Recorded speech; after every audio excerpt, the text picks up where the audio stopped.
My name is Kathleen Byrne, and I am 69 years old. For more than 4 decades, I have worked as a landscape designer, someone who believes that a home is more than walls and beams. It is roots, seasons, and respect.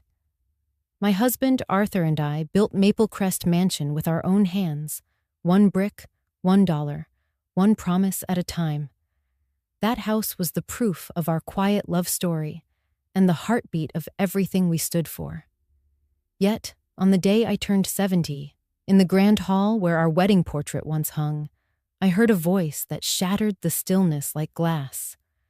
"Don't insult my wife in her mansion," my son shouted. The words cracked through the marble air. My breath caught. For a moment, even the chandeliers seemed to tremble.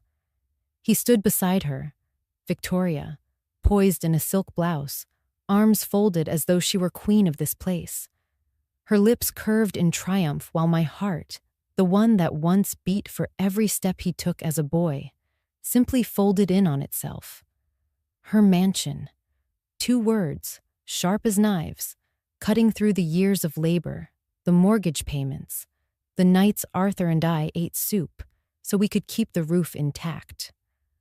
I looked around, the oak banister Arthur carved, the mosaic floor I laid tile by tile, and wondered when I became a guest in my own creation.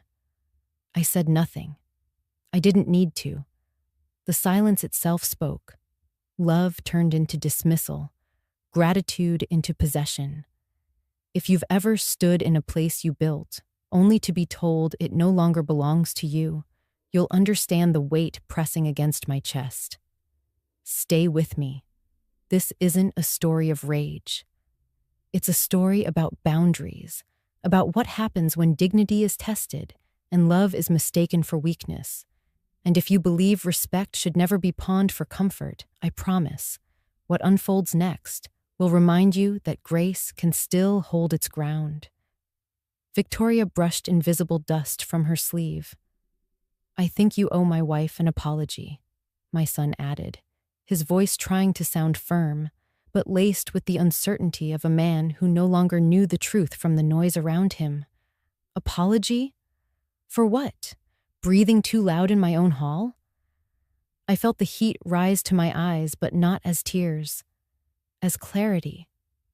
The woman he defended stood beneath portraits she planned to remove, in a house whose deed bore my name, surrounded by furniture she'd insisted we modernize, as though memory were something out of style. The guests froze. Even the music from the adjoining room faltered, a single note hanging unfinished. I met Victoria's gaze. She didn't blink. Behind her, Lucas, my firstborn, my pride, my heartbreak, shifted his weight like a schoolboy caught between truth and loyalty. I saw in his eyes the same confusion I once felt in mine, years ago, when silence seemed safer than standing tall. "Lucas," I said quietly, "when did this become her mansion?" He opened his mouth, closed it, then looked away. The pause told me everything. She had drawn a circle around him, and I was left outside. In the corner, sunlight caught the brass nameplate by the staircase, Arthur and Kathleen Byrne Estate. It glimmered faintly, a whisper from my late husband reminding me of the promise he made. If the world forgets, remind them whose hands laid the first stone. I straightened my spine, not to fight, but to remember. "I think we should leave this conversation for another time," Victoria said smoothly, placing her manicured hand on his arm, as if she could steer both him and the narrative. No one moved. The air carried a hush so heavy I could hear my own heartbeat count the seconds. Then, softly, I nodded. "Perhaps you're right." I turned away, not in defeat, but in the first quiet step toward something firmer than fury. My fingers brushed the edge of the dining table, tracing the grooves Arthur carved when money was tight and we couldn't afford a new one. Every mark was a story, and none of them included her name. Respect, I thought. begins where arrogance ends. As the evening faded, I watched them retreat into whispers, unaware that the ground beneath their polished shoes was shifting. I had spent a lifetime nurturing roots. They had only rearranged the leaves. That night, as the mansion settled into uneasy silence, I realized love without boundaries invites erasure. And a mother, even in heartbreak, can still hold a deed not just to a house, but to her own worth. Before the echoes of that evening faded, I found myself drawn to the study. Our first room, the one Arthur and I finished before any others. Dust drifted through a slant of morning light, landing softly on the photograph of us breaking ground decades ago. Back then, we owned nothing but determination and a patch of stubborn soil that cost $4,000 and half our savings. Arthur held the shovel. I held the dream. He used to say, "We can't build with pride alone, Kathleen. Every beam should carry gratitude." We were young, underpaid, and tired from double shifts. But every nail we drove into those frames carried something sacred. Faith that work done with respect would last longer than any fortune. I remember the way the land looked on our first day. Rough weeds, red clay, and the sound of crows circling above. We couldn't afford contractors, so Arthur borrowed tools from a neighbor. I mixed cement by hand, singing hymns under my breath to keep the rhythm steady. When our old pickup truck broke down, Arthur pushed it himself just to haul one last load of bricks before sunset. We lived in a camper by the edge of the property for 3 years. On stormy nights, I pressed my ear to the window and listened to the wind rattle the frame, whispering, "Hold on, Kathleen. It's only the beginning." We took small loans, paid them off in months, skipped holidays, and kept every receipt in a box labeled Our Tomorrow. When the bank tried to raise interest, Arthur looked the manager in the eye and said, "We don't break promises, and we don't borrow more than we can carry." The first flower bed bloomed before the roof was even finished. I planted daisies and lavender along the walkway, a quiet prayer for peace in every season. By the 5th year, the house stood tall. Oak beams, wide windows, a porch that wrapped around like open arms. The neighbors called it Maple Crest after the tree we saved at the center of the yard. Arthur carved a small sign beneath its branches. Home begins with honor. He was never a rich man, but he believed richness lived in honesty. Every paycheck, every decision, he split in two. Half for the present, half for the future. One day, he told me, our children will walk through this hall and know who carried the weight. When the mortgage papers arrived, he handed me the pen. "Your name first," he said. "You held the line when I almost lost hope."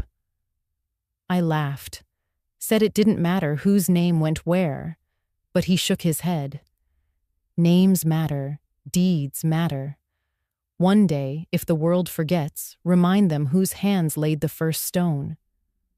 That sentence stayed with me like a compass. Even after Arthur passed, when the rooms felt hollow and the nights stretched too long, I honored every bill, every tax, every corner that needed fixing. I paid the last mortgage installment alone, sliding the check across the counter with trembling hands. The clerk smiled politely, unaware that I had just closed a 30-year chapter of quiet labor. Walking through those halls now, I can still feel his presence in the grain of the wood, hear his laugh in the creak of the stairs. I sometimes pause by the mantel, where a small silver frame holds our wedding photo. Arthur in his work boots, me in a borrowed dress. No chandeliers, no designer fabrics, only the warmth of two people who believed dignity was a kind of wealth no one could foreclose. So when my son's voice thundered through this same hall, calling it her mansion, it wasn't just a sentence, it was an erasure. Yet as I stood beneath the same rafters Arthur raised, I realized something else. The foundation he built wasn't just concrete and timber. It was memory, honor, and the promise that truth, though quiet, endures. The first dinner after their wedding was meant to feel like a new beginning, yet the air in the dining room carried an unfamiliar chill. I had set the table early, polishing the silverware Arthur once found at a yard sale, the pieces mismatched but full of stories. I hoped they would see charm in the imperfections. Victoria arrived first, her heels tapping across the marble like a metronome of impatience. She wore a fitted dress, elegant but sharp, every button gleaming like armor. Lucas followed close behind, smiling too brightly, his arm resting lightly on hers as though seeking permission before every gesture. "It's cozy," she said, scanning the room. Her eyes lingered on the floral wallpaper, the framed photographs, the worn but shining buffet cabinet. "A little outdated, but I suppose it has character." Lucas chuckled weakly. "We've talked about making some updates, Mom. Maybe lighter tones. Open up the space." I set the last dish on the table and met his gaze. Every mark in this room was placed with intention. "Your father loved this wallpaper. He said it reminded him of the first garden we planted." Victoria tilted her head, smiling as if humoring a child. "I'm sure it's sentimental. Still, times change. A house should reflect the present, not the past." Noah and his girlfriend, Maya, arrived soon after. Their laughter at the doorway softened the edges of the tension.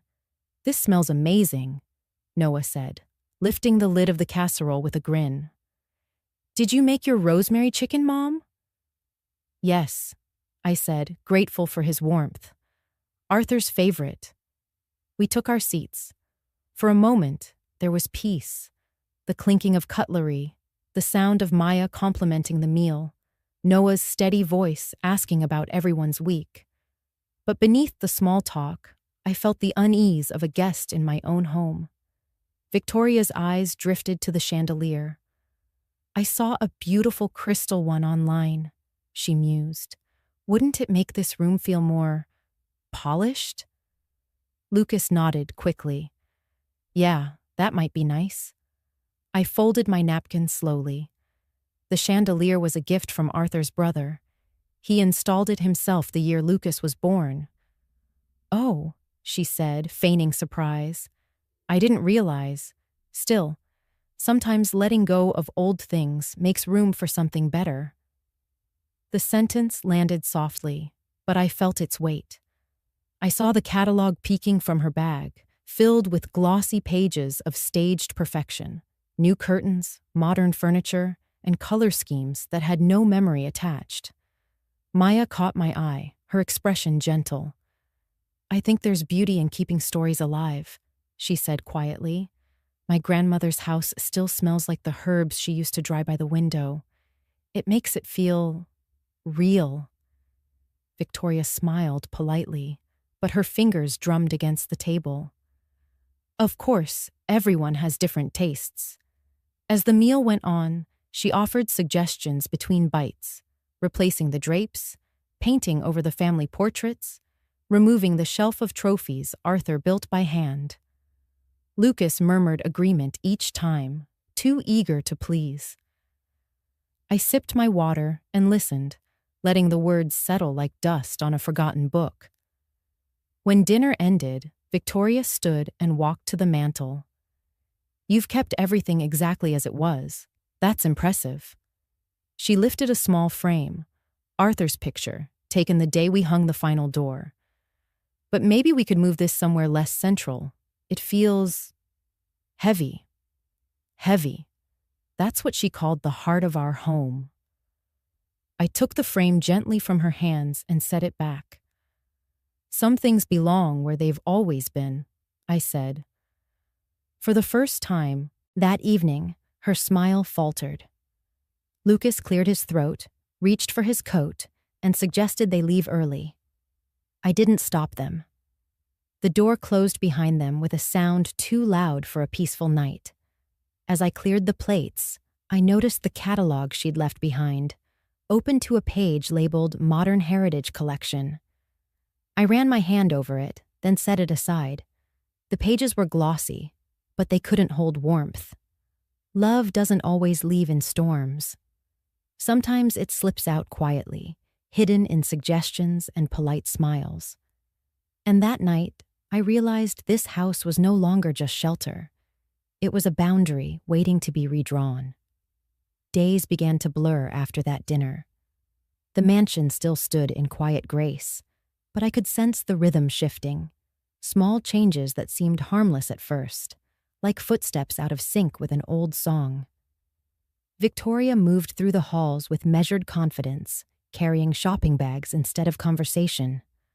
I would walk into a room and find something different. Curtains replaced, vases missing, furniture shifted from its place. One morning, I paused at the staircase and stared at the wall of photographs Arthur and I hung together. Lucas's graduation, Noah's first bike, our silver anniversary. The spaces between the frames were perfect, a mosaic of time. But 3 frames were gone, leaving faint rectangles of lighter paint behind. In their place hung a large mirror with a gold border, elegant but soulless. "I thought this would brighten the hall," Victoria said when I asked. "Mirrors make a space look bigger." I wanted to tell her that the hall didn't need to be bigger. It needed to remember. But she'd already turned away, humming softly, her reflection moving where our memories once lived. In the kitchen, the scent of new candles masked the aroma of rosemary and lemon that had always made this house feel alive. A box of imported teas lined the counter, and my favorite chipped mug had vanished from its hook. I found it later in the pantry, replaced on the shelf by a matching set she must have ordered. "A unified look," she said with a smile. At first, Lucas defended her decisions. "She's just trying to help, Mom. You've done things your way for years. Maybe it's time to let someone else pitch in." Pitch in, as if I'd been clinging, not caring. I looked at him then, really looked, his shoulders tense, his eyes darting, the way a man glances at his wife before finishing a thought. Arthur used to hold his chin high when he spoke. Lucas now seemed to borrow his certainty from someone else. When the credit card bill arrived, I saw charges I didn't recognize. Fabric stores, decorators, a boutique downtown. I asked gently about them, and Victoria laughed. "Oh, those were joint purchases. Don't worry, I'll make sure everything looks stunning. Lucas said you wanted to freshen things up." Lucas nodded, uneasy but silent. My heart sank. Not for the money, but for the permission he didn't realize he'd given away. That evening, I walked into the parlor to water the ferns Arthur planted for our 20th anniversary. The pots were gone. In their place stood sleek, artificial arrangements. Perfect, identical, lifeless. I stood there for a long time, the watering can trembling in my hand. Victoria appeared in the doorway, holding her phone. "Mom, you'll love this.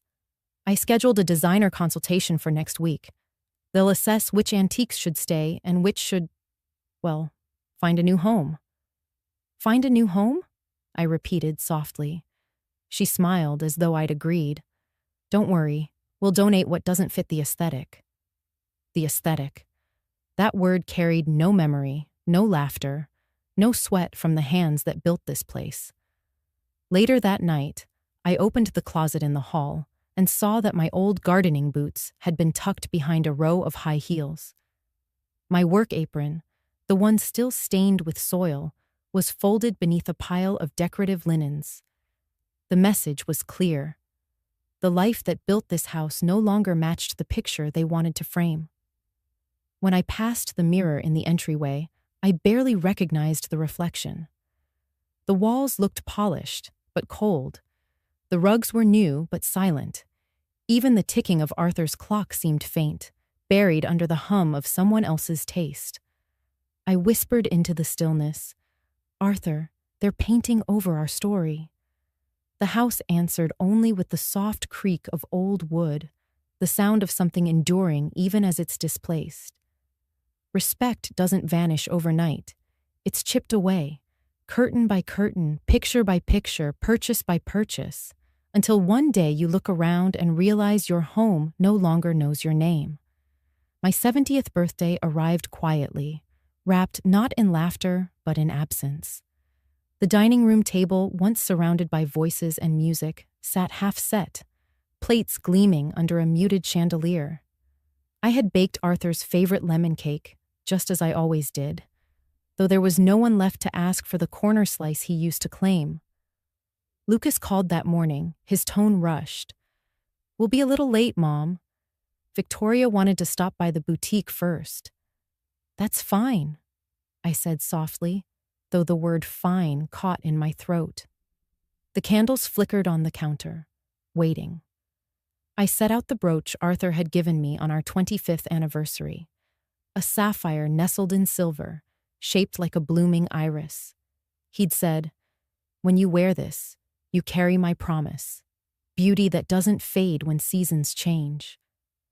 I pinned it to my cardigan, touching it like a charm against loneliness. By evening, the house had grown still enough to hear the clock tick. When the front door opened at last, Victoria stepped in first, perfume filling the space before her words did. "Happy birthday," she said, handing me a bouquet that still wore its plastic wrap. Lucas followed, holding a small box, with a ribbon too neat to be chosen by him. I smiled anyway. "You didn't have to bring anything." Victoria's eyes swept across the table. "We thought about taking you out, but every place was booked. Next year, we'll plan ahead." Next year. Always later. Never now. We sat, but conversation stumbled like a chair with a broken leg. She spoke of redecorating again, of new fabrics and wall colors, of a brunch she wanted to host for her friends. Here, if that's okay. Lucas nodded, checking his phone between bites. When I rose to slice the cake, Victoria reached across the table and said, "Why don't I handle it? You should relax, it's your day." Her bracelets jingled as she stood, her movements brisk and rehearsed. The knife flashed under the light, the frosting smudging in uneven lines. I thanked her, even though the gesture felt more like a performance than kindness. Later, as I cleared the plates, I reached for the brooch on my chest, only to find the fabric bare. My hand froze. I searched the floor, the chair, the tablecloth. Nothing. "Have you seen my brooch?" I asked, my voice thin. "The sapphire one?" Victoria glanced up from her phone. "Oh, that old thing? I put it away. It didn't match your cardigan, and I didn't want it to fall." "Where did you put it?" "In a safe place," she said lightly, rising from the table. "Don't worry about it." Lucas gave me a weary smile. "She's just trying to help, Mom." Help. The word echoed like an insult dressed as virtue. I nodded, though my stomach tightened. When they left, their laughter trailed down the hall, fading before the door shut. I walked to my dresser, opened each drawer, lifted every scarf, but the brooch wasn't there. Only its imprint remained on my sweater, a small dent where the pin had rested. I sat on the edge of the bed, remembering the day Arthur clasped it for the first time, saying, "You've held us together longer than gold could." That memory shimmered brighter than any jewel. Outside, the evening light melted into silver. I looked around the room, at the gifts still wrapped, at the chair where Arthur once left morning notes. The silence pressed close, not cruel, just heavy. Respect can vanish quietly, like a jewel slipped into another's pocket. And sometimes love, when unguarded, becomes something others believe they can rearrange, or worse, pawn away. I turned off the lamp, resting my hands in my lap, feeling the weight of the empty space where the brooch had been. 70 years of building, and still learning that giving everything doesn't mean it will be cherished. The morning came with the hum of distant machinery, a sound that didn't belong to Maplecrest. From my window, I saw a crew of workers moving across the lawn, their shovels cutting into the soil like knives through memory. The air smelled of turned earth and diesel, and I felt a jolt of unease climb my spine. I hurried outside, my cardigan unbuttoned, slippers catching dew. "What's going on here?" I called, raising my voice over the rumble. A man in a neon vest looked up. "Orders from Mrs. Byrne, said to clear the beds and prep for replanting." "Mrs. Byrne?" I asked, my voice trembling. "Do you mean me?" He shook his head politely. "No, ma'am. The younger one." The younger one. I stepped closer, my heart pounding as I saw the flower beds, 15 years of careful tending, being ripped apart. Roses, tulips, and peonies uprooted and tossed into a heap of broken stems. Each bloom held a season of my life. The white lilies from Arthur's last birthday, the hydrangeas Lucas planted as a boy, the lavender he once gave me after his first heartbreak. "Stop!" I cried. "These gardens are not to be touched." Before they could answer, Victoria appeared at the top of the path, her voice brisk. "Mom, please, it's just landscaping. We're modernizing the look." "Modernizing?" I whispered. "You're destroying it." "They were overgrown," she said, folding her arms. "Half the roots were rotting. Let them die and we'll start fresh." Let them die. The words cracked through me as cruel as frost. I turned to Lucas, who had just stepped out of the car. His face was tight, uncertain. "Lucas," I pleaded, "you helped me plant these with your father." He hesitated, glancing at Victoria. "She just wants things to look nice, Mom. It's not a big deal." "Not a big deal?" My voice wavered between sorrow and disbelief. "Your father and I built this place with our bare hands. Every flower here grew from promise. You can't just erase that." Victoria sighed, rolling her eyes. "We're not erasing anything. We're improving it." I stared at her, then at my son, the man who once ran barefoot through these same rows, laughing as he carried a watering can twice his size. "This isn't improvement," I said quietly. "It's amnesia." She stepped closer, her heels sinking into the soil she'd condemned. "You're being dramatic. It's just a garden." Lucas tried to calm the storm. "Mom, please don't make this harder than it is. She's worked really hard planning this project. Show some respect to my wife in her mansion." The words landed like a blow. Her mansion. Something inside me went still. The crew stopped digging, sensing the tension. Even the wind seemed to pause, waiting. My hands clenched at my sides, cold and steady. Her mansion. I looked around, at the porch Arthur painted, the fountain we restored, the tree where he carved our initials. All of it, every inch, bore our history. And now my own son stood before me, defending its erasure. I didn't shout. I didn't argue. I simply straightened my shoulders, meeting his eyes until he looked away. "Respect," I said softly, "isn't decoration. It's foundation." He opened his mouth, then closed it again. Victoria exhaled sharply, turning to give new instructions to the crew. But I no longer listened. I walked past them, stepping carefully over the scattered petals, each one bruised but still fragrant, proof that beauty can endure even when uprooted. At the garden's edge, I paused and looked back once more. The mansion stood tall behind them, its windows gleaming with borrowed pride. I realized then that silence, in moments like this, wasn't surrender. It was the calm before decision, the kind that shifts everything. As the workers resumed their task, I turned toward the house, heart heavy yet resolute. Some things cannot be replanted, they must be reclaimed. That night, Maplecrest lay in uneasy stillness. The air inside felt thinner, as if the walls themselves were holding their breath. I sat alone in the study, the faint glow of a single lamp casting long shadows across the floor. My hands rested in my lap, still streaked with traces of soil from the ruined garden. Every time I closed my eyes, I saw the uprooted roses, their roots dangling like torn threads of memory. I rose slowly and crossed to the old writing desk, the one Arthur built from reclaimed oak. Its drawers still smelled faintly of cedar and ink. For years, I had used it only to store utility bills and spare envelopes. But tonight, something pulled me deeper. A quiet instinct born of exhaustion and resolve. I opened the bottom drawer and found a sealed envelope tucked beneath a stack of yellowed receipts. My name was written in Arthur's steady hand. For Kathleen, if the house ever forgets. My breath caught.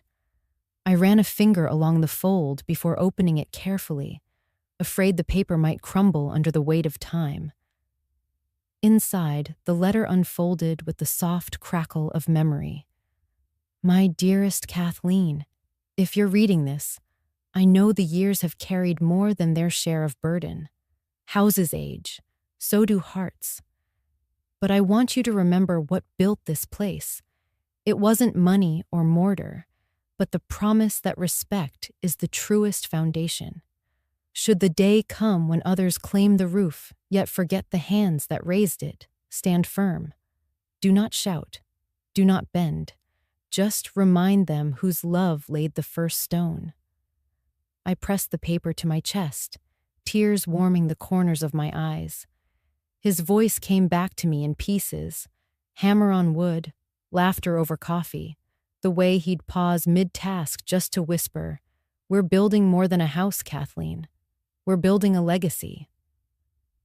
Outside, a breeze stirred the curtains. The mansion creaked softly, as if listening. I sat at the desk, reading the letter again and again until every line was engraved inside me. The ache in my chest shifted, less like a wound, more like a compass turning north. I stood and walked through the darkened halls. The mirror Victoria hung in the entryway reflected my figure, small but unbroken. The golden frame gleamed, but I saw beyond it, to the faint outlines of the photographs she had taken. "Down," I whispered, "Arthur, I remember, and I will remind them." In the living room, the clock chimed midnight. Its steady rhythm echoed my heartbeat, each tick a vow forming quietly in the dark. I wasn't powerless. I had simply been silent, and silence, used with purpose, could become strength. I gathered the documents Arthur and I had kept in a leather binder, deeds, receipts, letters from the bank.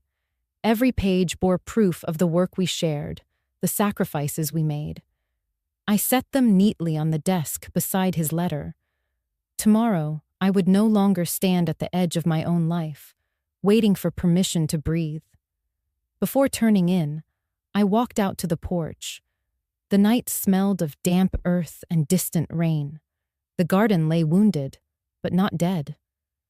Beneath the churned soil, roots still clung stubbornly to life. I knelt, pressing my palm against the ground. "I'll tend to you again," I whispered, "but first, I'll tend to myself." When I went back inside, I locked the door behind me, not out of fear, but clarity. Boundaries, I realized, are not walls. They are the fences that keep love honest. I folded Arthur's letter one last time, placed it in my pocket, and felt the steady courage it carried. Tomorrow, the locks would change, and so would the balance of this house. The morning after Arthur's letter, I called the security office before the sun rose. My voice didn't shake this time. It was calm, deliberate. Within the hour, Mark Diaz arrived, hat in hand, his expression respectful. He'd known Arthur, helped us once during a winter storm when a pipe burst. "Mrs. Byrne," he said softly, "just tell me what you need." "I need new locks," I replied. "Every door, every gate, and the access cards. Reset them. No copies without my approval. He studied my face for a moment, then nodded. Understood. By noon, the clink of tools echoed through the hallways. The sound felt steady, almost musical, a rhythm of reclaiming.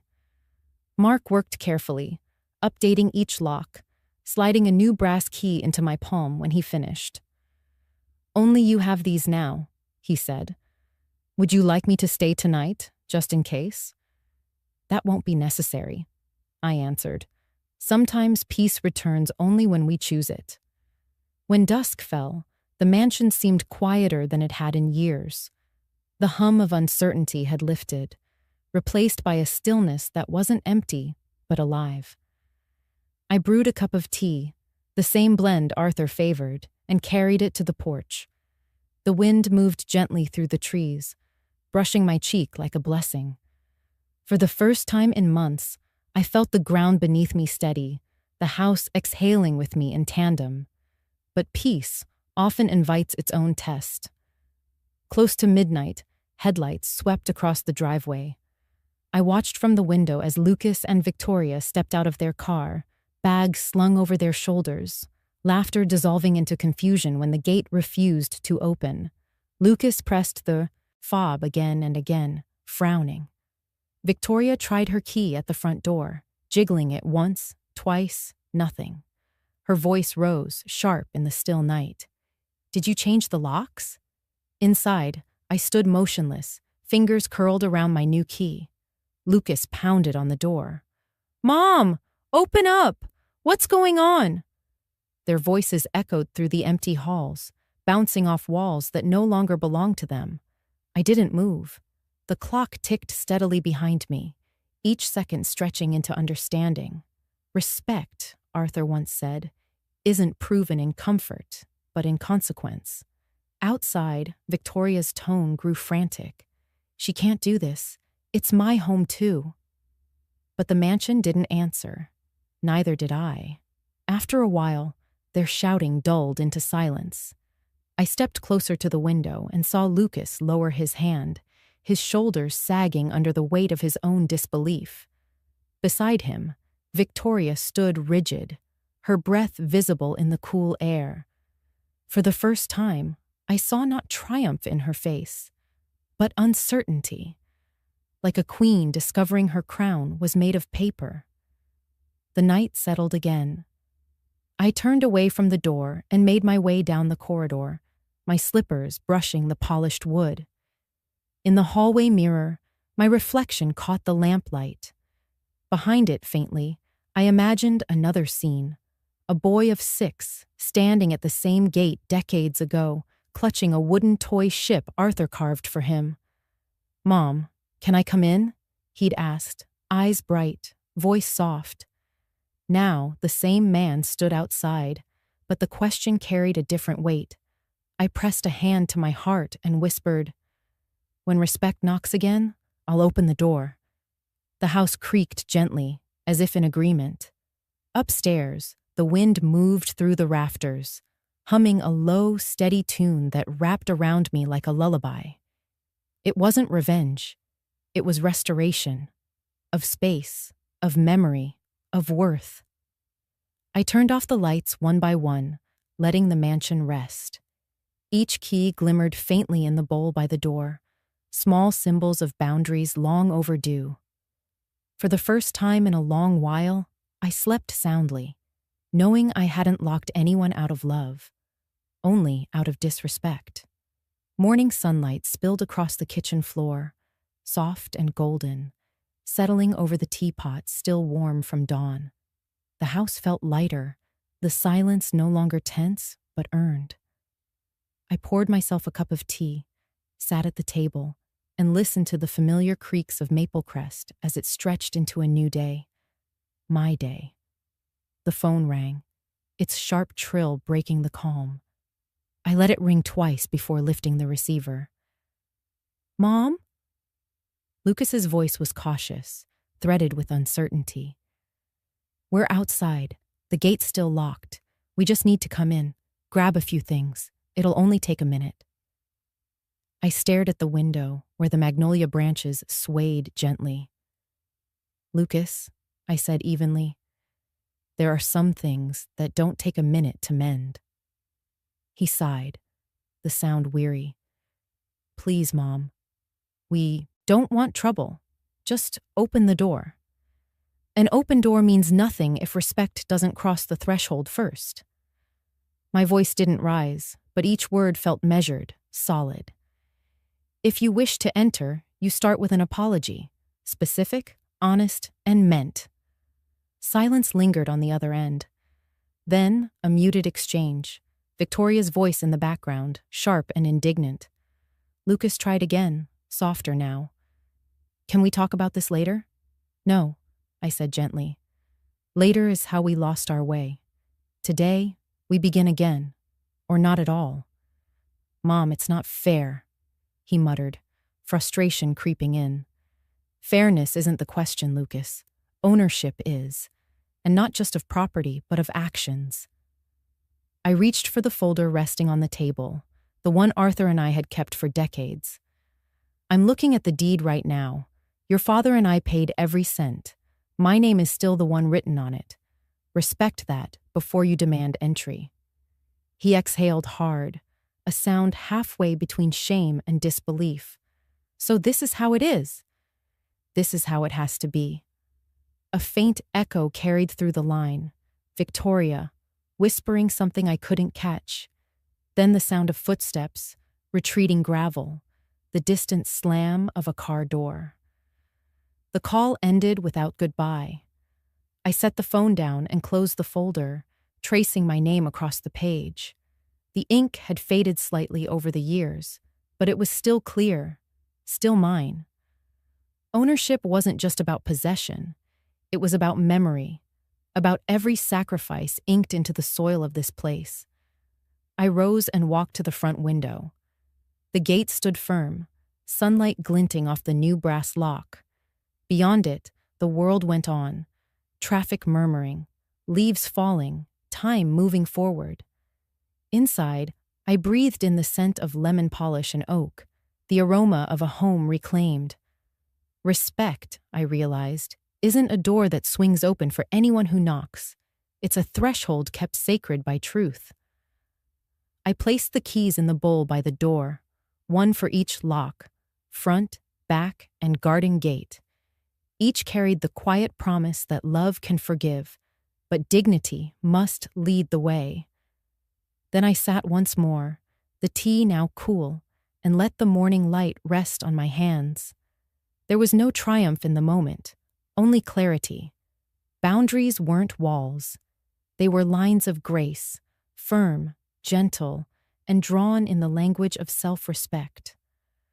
By afternoon, I knew conversation would no longer be enough. Respect, I'd learned, must sometimes be written in ink before it can be read by the heart. I gathered every document Arthur and I had kept: bills, receipts, bank slips, old photographs of construction days when we poured cement with our own hands. Each page carried proof that this home was built from honesty, not entitlement. I called Grace Lanning, our family lawyer and Arthur's longtime friend. Her voice came steady, warm, familiar. "Kathleen, it's been too long.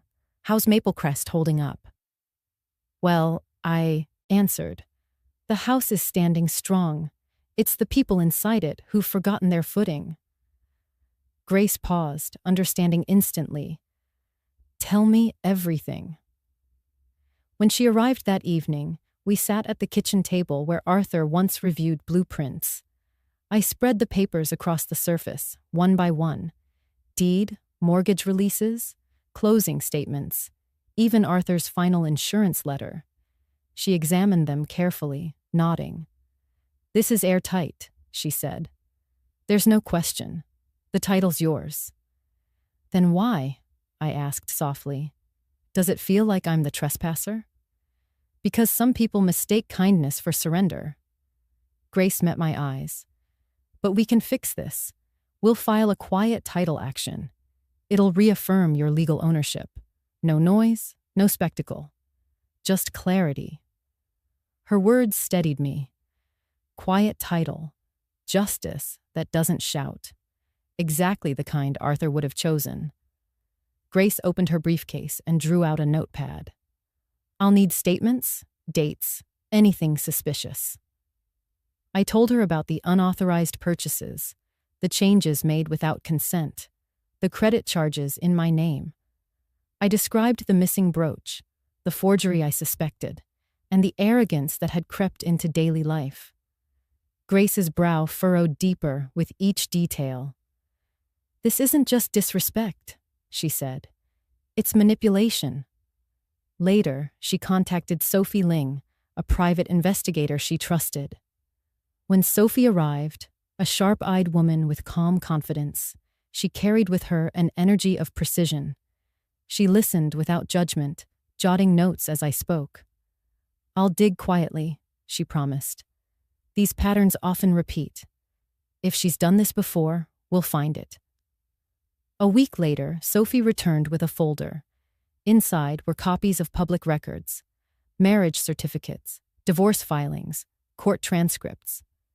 Victoria's name appeared twice before Lucas's, both unions dissolved after disputes over property. In each case, she had left with more than she entered, slipping through loopholes with polished grace.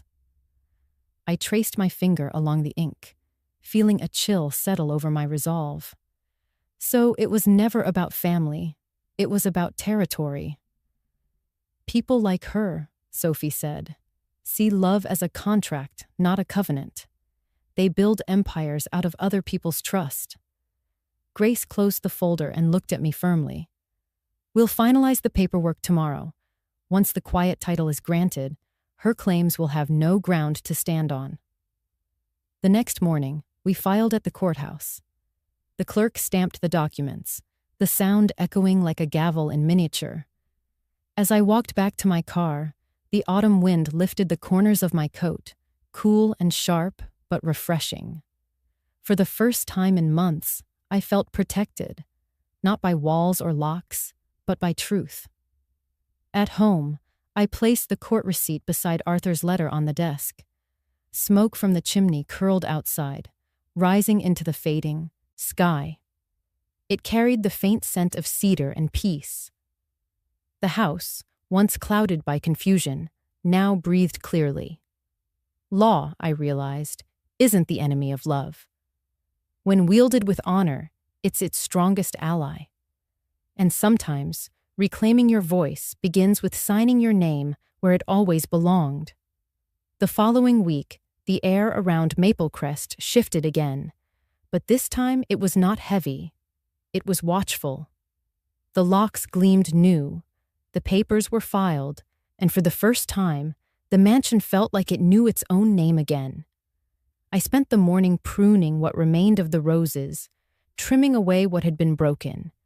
Sometimes healing begins with gentle hands and quiet determination. By noon, a sharp knock echoed through the hall. Mark Diaz stood at the door, his uniform crisp, his expression calm. "Mrs. Byrne," he said, "I just wanted to confirm our security patrol schedule. We'll keep an eye out, like you asked." "Thank you, Mark. I appreciate it." He tipped his hat. "You built this place, ma'am. Folks around here know it." His words warmed something in me I hadn't felt for months. Validation not from law, but from community. But peace, once restored, often draws a storm. Around 4 o'clock, a caravan of cars pulled up the driveway, engines idling, doors slamming, voices rising. I stepped onto the porch, shielding my eyes from the glare. Victoria stood at the front, dressed sharply, surrounded by 2 of her friends from town. Lucas trailed behind, looking uncertain, clutching a set of keys that no longer worked. "Mom," he called, "we need to come in." Victoria's voice cut through his. "We're taking back what's ours. I have guests coming this weekend." "Guests?" I asked, my voice steady. "This isn't a venue, it's a home." Her smile tightened. "A home that needs new leadership. You've had your time. It's ours now." Behind me, Mark stepped forward, hands clasped in front of him. "Ma'am?"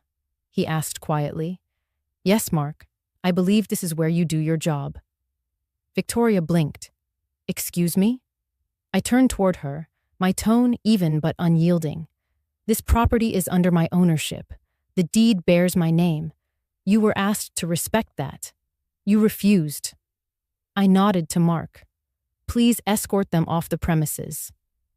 The moment hung in the air, heavy with disbelief. Mark signaled to two other guards who had arrived in a separate car. They approached politely but firmly. Victoria's face flushed with shock. "You can't be serious. Lucas, say something." He shifted beside her, his voice low. "She has every right, Vic." She spun toward him, eyes wide, but he looked away. As the guards guided them toward the gate, I stayed on the porch, hands folded. The afternoon sun poured down, bright and merciless. The neighbors, drawn by the commotion, peeked from porches and sidewalks. Among them, Mrs. Wallace stood at her fence, arms crossed, gaze clear. "Everyone knows who built this house," she called softly, her words carried by the breeze. "Let her have her peace." Victoria stopped short, her breath catching. The sting of truth often hurts more than anger. Her friends whispered uneasily, stepping back toward their cars. Mark held the gate open, waiting as they passed through. The lock clicked shut behind them with a sound final yet clean, like closing a book whose last chapter has been read. Victoria turned once, eyes flashing between outrage and something else. Realization, perhaps, or the first flicker of remorse. Lucas placed a tentative hand on her shoulder, but she shrugged it off, tears glinting though she refused to let them fall. I didn't wave. I didn't gloat. I simply stood still, heart steady, breathing in the air of boundaries restored. This wasn't revenge. It was restoration, justice made visible, not loud. When the last car rolled away, Mark faced me. "All secure, Mrs. Byrne." "Thank you, Mark. You did what needed doing, with grace." He nodded. "The neighborhood's proud of you." As he left, I lingered at the gate, tracing my fingers over the cool metal. Beyond it, silence returned, vast and cleansing. Inside, the mansion seemed to exhale with me, lighter, freer, ready once more to hold only those who entered with respect. The day after the commotion, Maple Crest stood calm beneath a sky rinsed clean by rain. The sunlight glimmered through the maple leaves, scattering gentle reflections across the porch. I brewed a pot of tea, the scent of chamomile drifting through the kitchen, when a soft knock came at the door. Mrs. Edith Wallace stood outside, holding a small basket of scones wrapped in a checkered cloth. "I figured you could use something warm," she said with a smile. "Thank you, Edith," I replied, stepping aside. "Come in. It's been quite a week." She entered slowly, her gaze sweeping across the entryway. "Looks just like it used to," she said. "Feels like it again, too." We settled at the table, steam curling between us. She folded her hands and sighed. "I saw what happened yesterday. Half the street did. Word travels fast when tempers flare." "I didn't plan for a scene," I said. "I only wanted peace." "And you've earned it." She nodded. "Kathleen, don't you forget, everyone here knows who built this house. We remember Arthur hauling lumber in the snow, you painting shutters while the wind nearly blew the brush from your hand. Folks talk, but they also remember." Her words washed over me like balm. For months, I had carried the quiet fear that the world had forgotten, that the love and labor poured into these walls had faded into rumor. But Edith's voice grounded me back in truth. "I worried I'd lost the neighborhood's respect," I confessed. She shook her head. "No, dear. Respect like yours doesn't fade. It waits. People saw what they were doing, moving your things, talking down to you. We kept wondering how long you'd let it go. But you handled it better than most would have. No shouting, no ugliness, just grace. I looked toward the window. The roses in the garden had begun to stir again, tiny buds pushing through the soil. I never wanted to fight, I said. I just wanted them to see what this house really stood for. And now they will, she replied. You've reminded everyone, family or not, that ownership isn't just a piece of paper. It's heart, history, and follow-through. That's what lasts. We sipped our tea in companionable silence. Outside, a robin landed on the railing, chirping as though nothing had ever been disturbed. Edith reached across the table, covering my hand with hers. You know, she said, Arthur used to say a good house is like a good name. Once it's tarnished, you don't throw it away. You polish it till it shines again. You've done that, Kathleen. Her kindness loosened something tight inside me. It's been lonely, I admitted. Standing firm costs more than people think. She smiled softly. Maybe, but loneliness doesn't last when the truth is on your side. You've got neighbors, you've got roots, and you've got your dignity. That's more company than most. When she left, the house felt fuller, not from noise, but from recognition. The echo of her footsteps faded down the walk, replaced by the steady hum of afternoon cicadas. I stood at the window, watching her wave before she crossed the street. The mansion looked brighter in the sunlight, the brass of the new locks glinting like quiet metals. For the first time in a long while, I felt seen, not as a relic of the past, but as the keeper of something still living. In a world where noise often wins attention, grace can still win hearts. And that afternoon, I understood that justice doesn't only need law, it needs witnesses who remember the truth. The weeks that followed settled into a rhythm both peaceful and strange. Maplecrest no longer trembled under voices that didn't belong, yet an echo lingered, a silence shaped like absence. Some evenings, I would glance at the gate and half expect to see Lucas walking up the drive, head bowed, hands in his pockets like when he was a boy returning after curfew. But the driveway remained empty, save for drifting leaves and the soft glow of the porch light I refused to turn off. One Friday afternoon, the phone rang. His voice came quietly, stripped of its usual certainty. "Mom, can we meet?" "Yes, Lucas," I said. "Where are you?" "A motel off Highway 3, room 214. The mention of a number instead of a home carried its own sorrow. I drove there at dusk, the horizon burning orange, the road lined with oaks whose branches bent low like witnesses. The motel sat behind a faded sign that flickered between vacancy and number paint peeled along the siding, and a soda machine hummed beside the lobby door. Lucas waited outside, his shoulders hunched, eyes shadowed by fatigue. Gone was the crisp confidence. In its place stood a man stripped bare by consequence. "Come in," he murmured. "Victoria's resting." Inside, the room smelled faintly of detergent and worry. 2 suitcases sat open on the floor, clothes folded with the precision of people who no longer owned closets. A half-empty coffee cup rested beside a stack of unpaid bills. I took a seat on the small sofa. "How long have you been here?" 3 weeks, he said. The house she leased fell through. Her job ended. I lost the renovation contract last month. Word got around after the scene at the mansion. Clients don't like headlines. I studied him, my son, the boy who once carved initials into the garden gate, now tracing invisible circles on a worn carpet. "I'm sorry it's been hard," I said softly, "but some lessons don't come cheap." He nodded, eyes fixed on the floor. "She said you'd never forgive us." "Forgiveness isn't the issue," I replied. "Respect is." He looked up then, tears gathering but not falling. "You were right.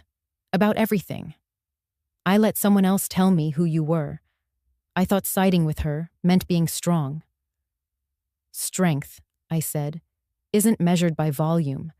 It's measured by truth. From the dresser, he lifted a small velvet pouch and handed it to me. My breath caught when I loosened the strings. The sapphire brooch rested inside, its silver petals polished, gleaming softly in the dim light. "I found it at the pawn shop," he said quietly. "She sold it the week of your birthday. I paid what I could. I wanted to bring it back myself." The weight of it in my palm felt heavier than gold. I turned it over, tracing the clasp Arthur had soldered years ago. "You didn't just buy back a jewel," I whispered. "You redeemed a promise." He swallowed hard. "I can't fix everything overnight."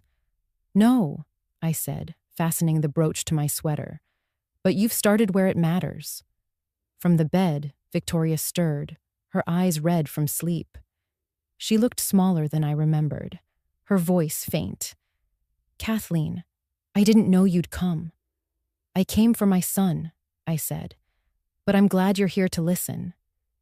She nodded once, pulling the blanket closer. The silence that followed wasn't hostile. It was fragile, uncertain, like a door cracked open for the first time after a long winter. When I stood to leave, Lucas followed me to the threshold. "Will you ever let us back in?" he asked. "When the apology is complete," I answered, "and the respect genuine." He nodded, understanding that forgiveness, like growth, requires seasons.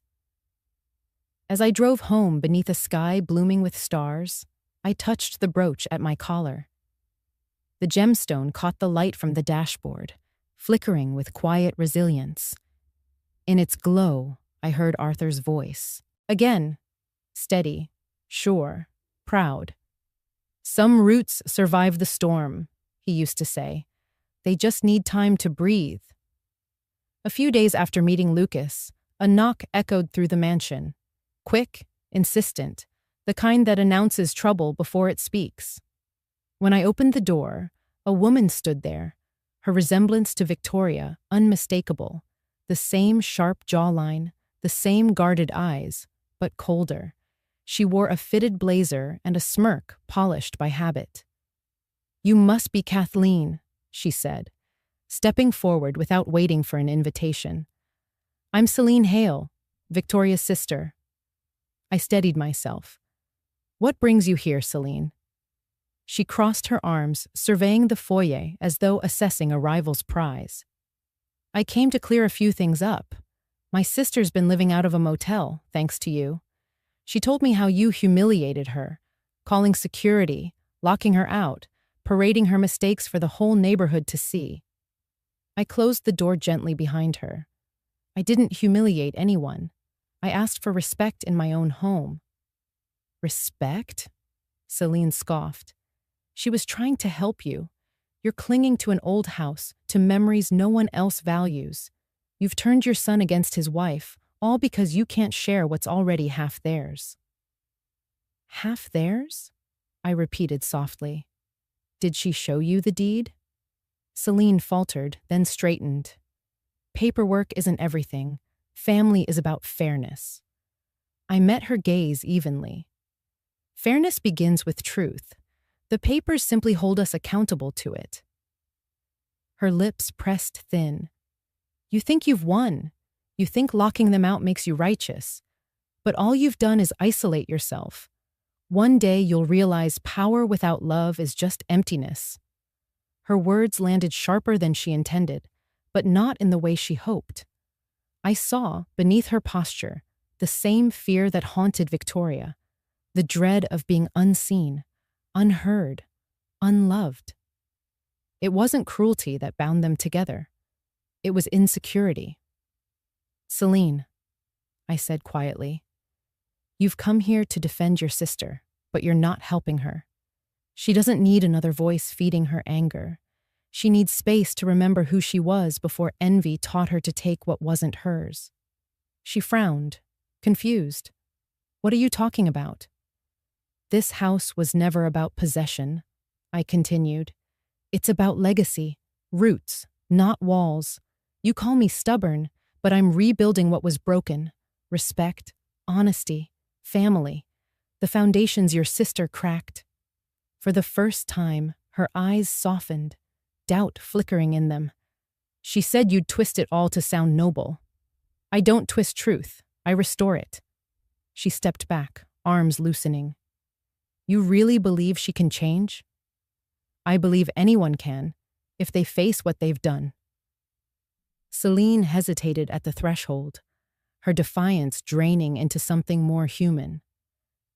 You're not what she described, she admitted quietly. You're calmer, kinder. Kindness isn't weakness, I said. It's strength held steady. She looked away, blinking hard. Maybe she needs to see that for herself. Maybe you do too, I replied. Celine turned toward the door, then paused. For what it's worth, she's scared. She won't say it, but she is. Losing the house, losing him, it broke something. Then let the breaking become a beginning, I said. If she finds humility, she'll find her way back. When she left, the echo of her heels faded down the porch steps, replaced by the sigh of wind through the open hall.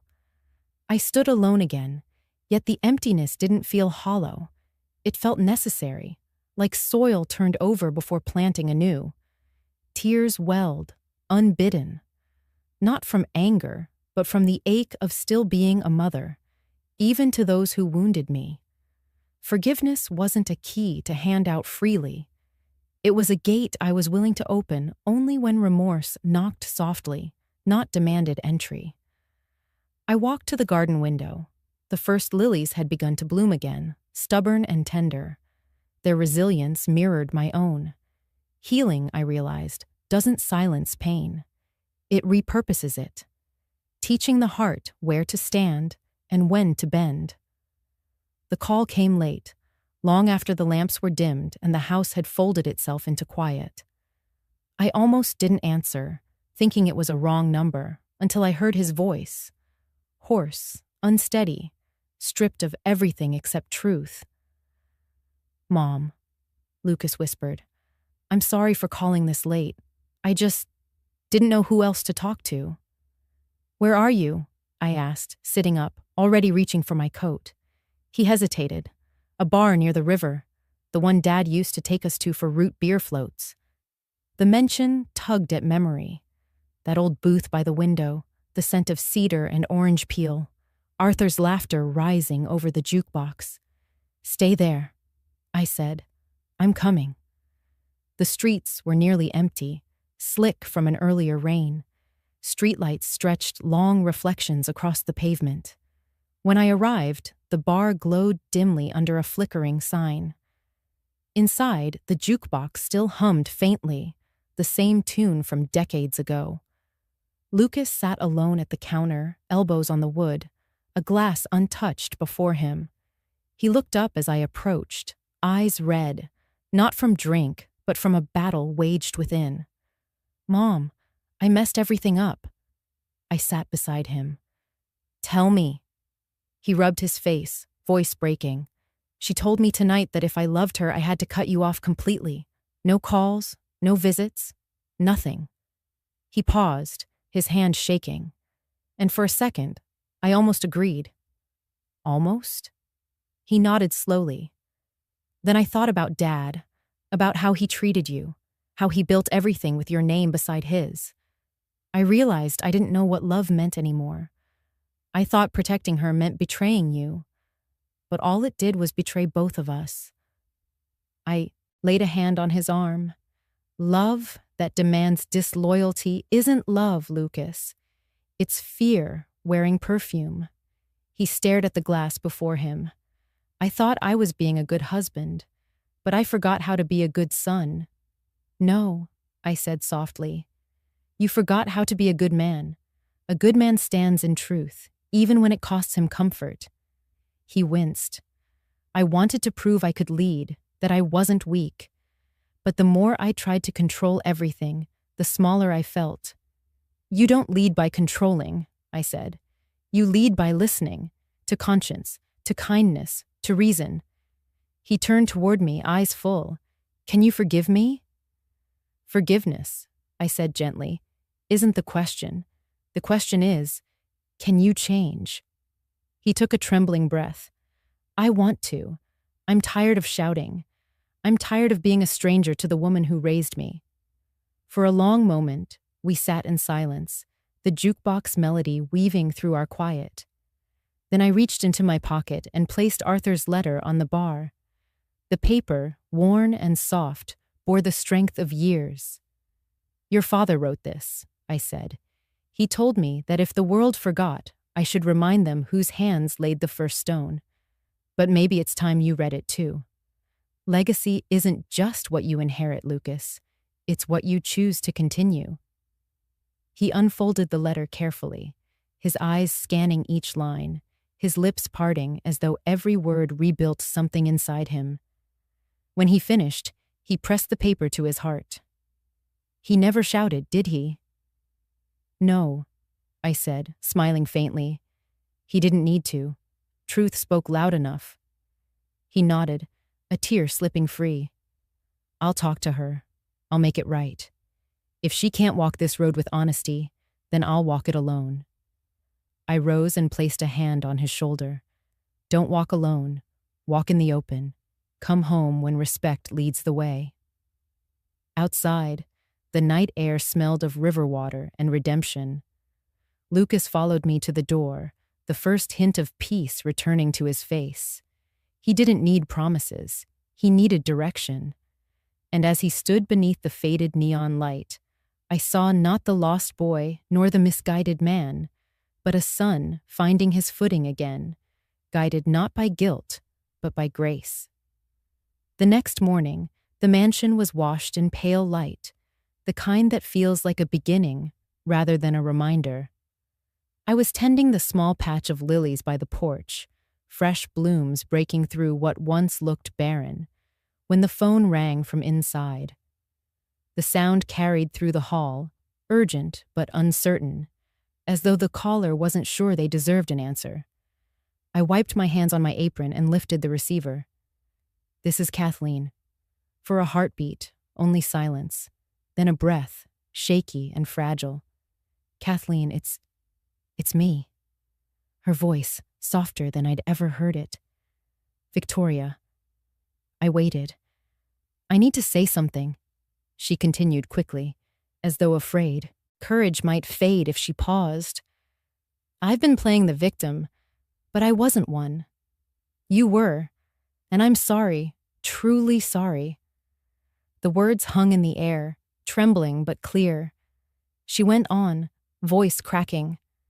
I told Lucas you were controlling.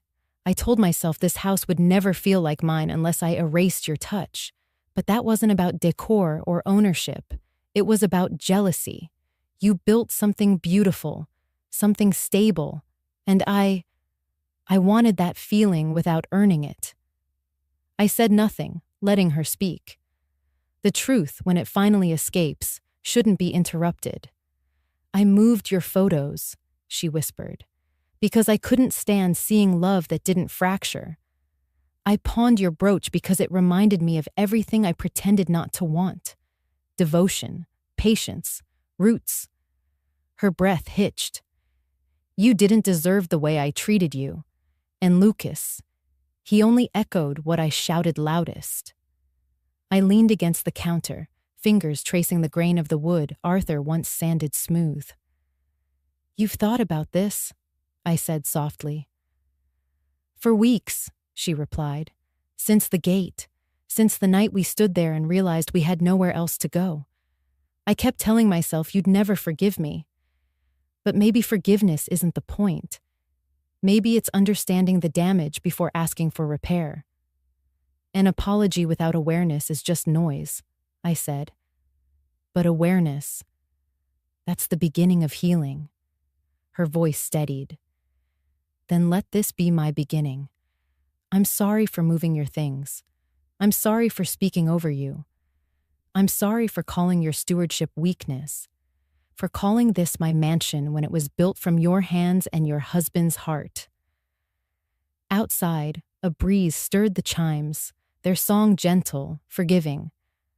"I don't expect you to trust me again overnight," she continued, "but I'll earn it, piece by piece, if you'll let me." "Trust," I said slowly, "isn't rebuilt with promises. It's rebuilt with presence, one action at a time." "I understand," she whispered, "and if you'll allow it, I'd like to start with honesty." "What do you mean?" "I've asked Lucas to drive me there, not to demand, not to reclaim, just to stand in front of you and say these words to your face." I looked through the window toward the road, sunlight glinting on the iron gate. The lilies swayed, their petals open wide. "Then come," I said gently. "Come as you are, not as you were." "Thank you," she breathed, the word fragile but full.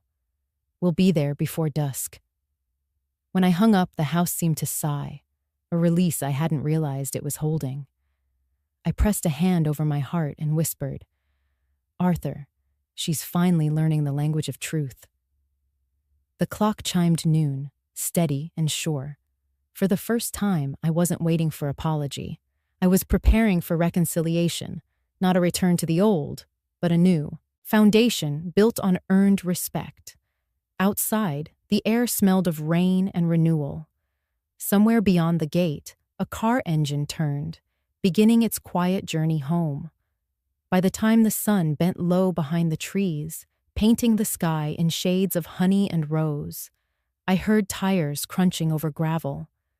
The gate creaked open, slow and uncertain, like a door testing its hinges after a long silence. I stepped out onto the porch, wiping my hands on my apron, and saw them. Lucas walking a step behind, and beside him, Victoria, no longer polished in defiance but softened in humility.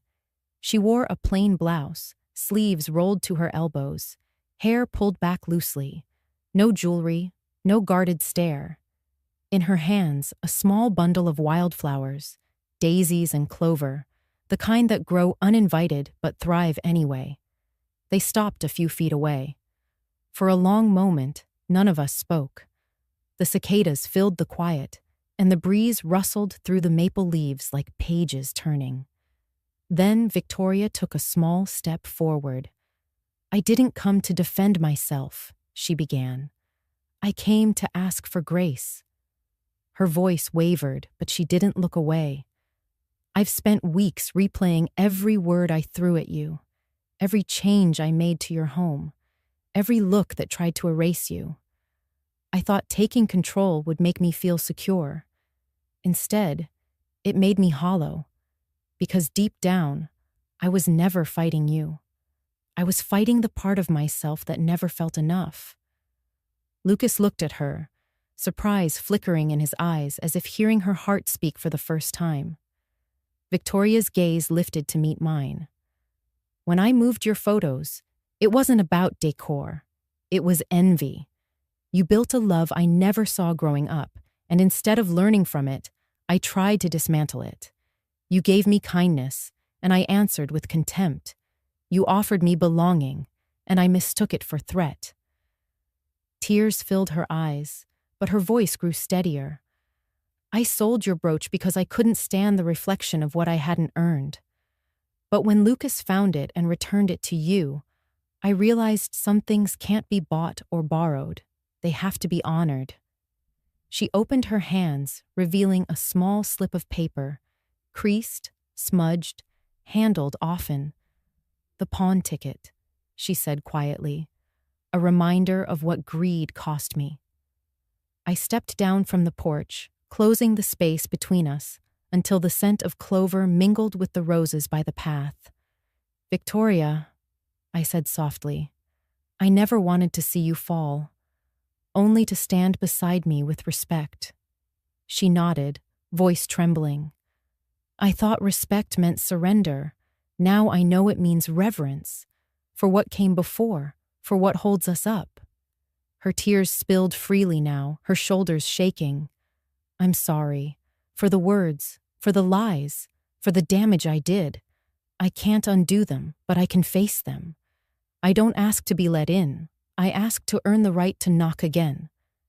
The wind carried her confession across the yard, wrapping it in the sound of rustling leaves and distant birdsong. Lucas's hand found hers, a silent gesture of unity born not from control but contrition. I reached out and took the wildflowers from her grasp. Their stems were uneven, their petals imperfect, yet they were alive, resilient, growing from places others overlook. Forgiveness, I said, isn't a door swinging wide. It's a key turned slowly, carefully, after trust begins to knock. She nodded, eyes closing as if to absorb the words. Then, with a trembling breath, she stepped forward and embraced me. Not tightly, not possessively, but with gratitude. I felt her heartbeat against mine, a rhythm of remorse turning toward renewal. When we parted, she whispered, "Thank you for leaving the light on." Lucas wiped at his eyes, his voice low. "We're ready to rebuild, Mom, with you, not over you." I looked between them, seeing not adversaries but travelers finally reaching the same truth, that love isn't about ownership, but stewardship. "Then we begin," I said, "not where we ended, but where understanding starts." As the first stars pierced the twilight, we stood together on the porch, three hearts, once fractured, now aligned under a roof built not just of wood and stone, but of humility, apology, and grace. The following morning, sunlight streamed through the kitchen windows, soft and unfiltered, laying golden paths across the oak table where so many words had been spoken, some wounding, others healing. Today, though, it would hold something new, something binding. Lucas arrived first, carrying a notepad tucked under his arm, his expression clear, determined. Victoria followed quietly, her face calm, the edge that once guarded her now softened into sincerity. Noah and Maya came soon after, bringing laughter like a gentle breeze. Grace Lanning joined last, a stack of papers in hand, her presence steady, bridging law and love. I stood at the head of the table, the same spot Arthur once occupied when decisions were made and promises sealed. "Before we move forward," I began, "we must agree on how we live together, not as rivals, but as family. A home is not sustained by walls. It's sustained by words honored and boundaries kept." Grace nodded. "We've drafted something simple, 5 articles to protect peace. Nothing legal in force, but moral in weight." She placed the document on the table and slid it toward me. At the top, in bold handwriting, read, "The Byrne Family Charter." I took a pen and glanced at each face, the faces of those who had tested, broken, and now sought to restore the bonds between us. "Every rule here isn't a command," I said, "but a reminder." I began to read aloud. 1. Respect is the foundation. No one's voice outweighs another's. Honor the past before shaping the future. 2. Permission precedes possession. What isn't yours to move, you ask to touch. What isn't yours to change, you seek to understand. 3. Speak before resentment grows. Conversations heal what silence corrodes. We address wounds before they fester. 4. No alliances against the heart. We stand together, not in sides but in truth. Family is not a contest, it is a covenant. 5. Love with dignity. Affection without respect is noise. True love builds, it never bulldozes. When I finished, the room held a quiet reverence. Lucas reached for the pen first. "For too long," he said, "I let others draw lines I should have held myself. Today, I draw this one with intention." He signed, his name bold but humble. Victoria took the pen next. Her hands trembled slightly. "This time," she whispered, "I write not to claim, but to commit." Her signature bloomed beside his, a pledge in ink and humility. Noah smiled as he added his name. "This house deserves more laughter than lectures," he said. Maya followed, nodding, her voice gentle. and more listening than judgment. Finally, I signed last, my hand steady. "This isn't a contract," I said. "It's a compass." Grace gathered the paper, sliding it into a leather folder. "Every family needs a map," she said. "You've drawn one that points home." We stood together, a circle mended by choice. Lucas slipped his arm around Victoria's shoulder, not as possession, but partnership. Noah poured coffee for everyone, and for a brief, tender moment, it felt as though Arthur himself lingered at the edge of the room, smiling, proud. I placed the signed charter beneath the old brass key that had locked this house for decades. "Keys protect doors," I said, "but promises protect hearts." Outside, the garden shimmered with new growth. The lilies swayed, the roses lifted their heads. Inside, laughter stirred again, tentative but true. The mansion no longer echoed with conflict. It hummed with quiet order, the sound of love rewritten with care. And as the morning stretched into afternoon, I realized peace is not given. It is chosen, written line by line, and lived with every breath thereafter. The morning air was cool, edged with the scent of damp earth and the sweetness of early blooms. The family gathered by the gate, Lucas holding a small wooden box, Victoria carrying a folded cloth. The light slanted through the trees in ribbons, gilding the iron fence and the stone pillars that had watched generations come and go. Today, they would witness something new, not a victory, but a vow. Lucas opened the box and drew out the brass nameplate, freshly polished. The letters caught the sunlight, glowing warm and steady. Arthur and Kathleen Byrne Estate. For years, that sign had hung proudly at the entrance, until pride and envy had stripped it away. Now it would return, not as ornament, but as testament.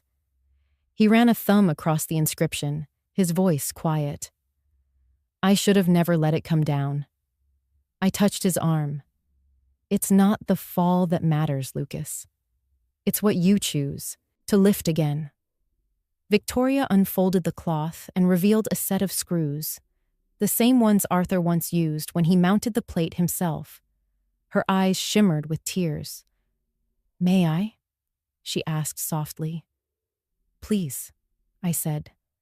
Together, she and Lucas knelt, their hands steady as they fitted the sign into place.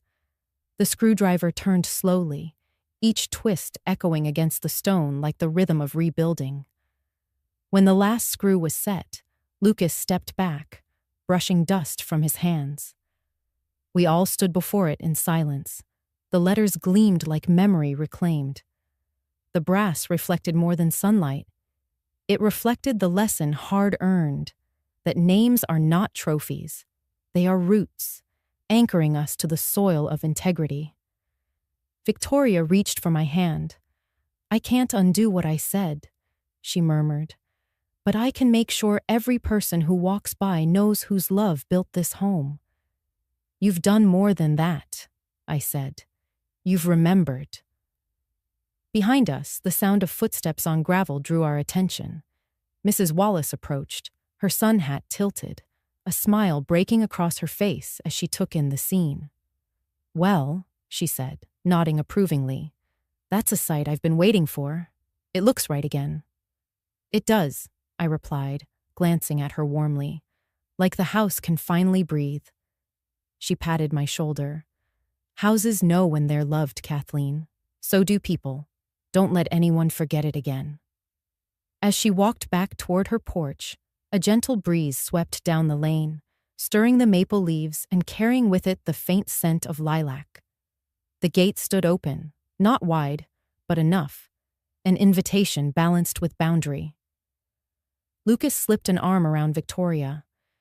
"Feels like we've opened more than a gate," he said. "You have," I answered. "You've opened the way back." For a moment, none of us spoke. We simply stood there, bathed in the morning light, letting gratitude settle in the spaces where resentment once lived. The garden beyond swayed gently, the lilies nodding as though in approval. I reached out and traced the letters of my name, then Arthur's, side by side, as they had always been. "Welcome home," I whispered, not to anyone in particular, but to the spirit of peace returning, respect made visible, legacy restored, and love, quiet, enduring, rooted deeper than before. Morning light spilled through the tall windows of Maple Crest, soft and forgiving, carrying the scent of lilac from the garden. The house was calm now, its walls no longer braced for shouting, its halls no longer shadowed by silence. Every room breathed again, alive with the rhythm of peace reclaimed. I stood at the kitchen sink, hands deep in cool water, rinsing the earth from freshly cut roses. Outside, the gate stood open just enough to welcome, the brass nameplate gleaming in the sun. Arthur and Kathleen Byrne Estate. For the first time in years, I felt its truth. This house had become a home once more, not because we owned it, but because we honored it. Behind me, soft footsteps approached. Victoria appeared in the doorway, holding 2 teacups. "Chamomile or Earl Grey?" she asked, her voice gentle, tentative. "Earl Grey," I replied, smiling. "Arthur's favorite." She nodded, setting 1 cup beside me, the steam curling between us like an unspoken promise. We worked quietly for a moment, our movements unhurried, harmonious. No tension, no war for space, only the quiet comfort of coexistence. From the living room came the rustle of pages. Lucas sat in Arthur's old armchair, a newspaper folded in his lap, reading aloud occasional headlines, his tone easy and warm. Noah joined him on the sofa, humming softly to a tune on the radio. Maya arranged flowers on the mantel, laughter dancing softly from her lips. It was a scene simple enough to overlook, but profound in its stillness. A family no longer performing love, but living it. I carried the roses to the porch, placing them in a vase near the steps where the sun met shade. The lilies in the garden swayed, blooming stronger than before, roots deep, petals bright. I touched one gently, smiling at its resilience. "You made it through," I whispered. From the doorway, Victoria spoke quietly. "So did we." I turned to her. "That's the gift of dignity. It doesn't demand applause. It simply endures." She joined me at the railing, gazing out across the estate. "I used to think power was control," she said. "Now I see its grace." "Grace," I echoed, "and respect. Without them, even mansions crumble." The afternoon light settled over us, golden and steady. Somewhere beyond the oaks, a wind chime sang, a melody soft enough to miss if you weren't listening. Inside, Lucas laughed at something Noah said, and for a heartbeat, it sounded just like Arthur. My chest tightened, not with grief, but with gratitude. His presence lingered, not as ghost, but as guidance. He'd always told me a home wasn't built once, it was built daily, in every act of care, every word of kindness, every choice to forgive without forgetting. I looked around, the polished wood, the framed photos restored to the walls, the light dancing on the brass fixtures, and realized Maple Crest no longer bore the scars of conflict. It bore the marks of rebuilding. As the day drew to a close, I settled into the porch chair Arthur once favored. The air was cool, fragrant with roses and rain-soaked soil. Above, the sky deepened to twilight, a soft veil of blue and gold. "To rebuild a family," I murmured, "you must first rebuild respect." The breeze answered with a whisper through the trees, and the lights inside the house flickered on one by one, warm, steady, enduring. Maple Crest Mansion stood not as a monument, but as a message. That dignity, once restored, can make even the loneliest walls sing again. And in that quiet harmony, where justice met mercy and love learned its boundaries, we found not only peace, but home.